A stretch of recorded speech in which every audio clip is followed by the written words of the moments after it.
Hello, it's Molly with 30 Days of Goddess, and I just wanted to show you the last couple pages of my June prayer book, which I did on our trip. And so I used maps from the places we were going as backgrounds, and then little things that I found and pictures that I cut out of brochures and things like that to represent where we've been. And it was a lot of fun to use this format. It's a little different than my usual, but it was fun. And then here's my back page, which I felt super delighted with because it opens up. These are all different things from different brochures stuck in to a map that I pulled out of the visitor guide. Then our little room key card with other pictures inside, tickets from the train trip that we took with more pictures behind it.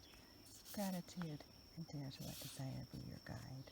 And we were near the Tonto National Forest, and so I cut out this little strip of map, which then says to forest. So that was kind of fun too.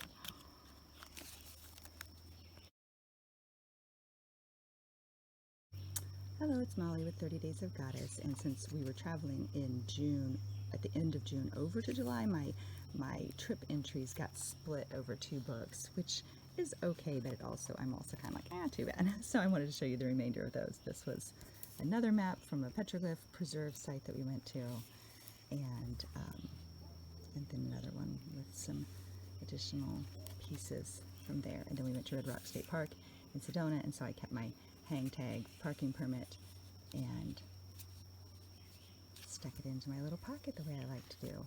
And then this final page was the last place we went right before we got on the airplane. And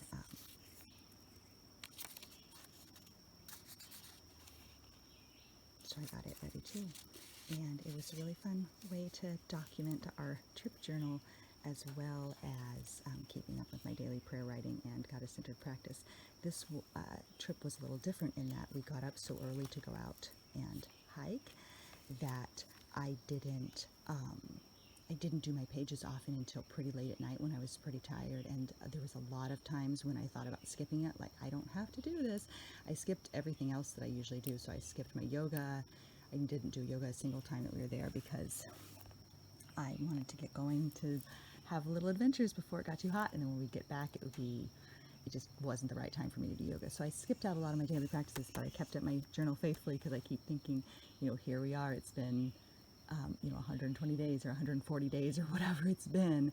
I'm not going to miss a day now, even if I am tired. And really, I find that that's one of the gifts of this practice, is that keeping the promise to yourself and showing up for yourself, and showing up with presence to what that day has held, and for what messages from the sacred and the goddess you've experienced that day.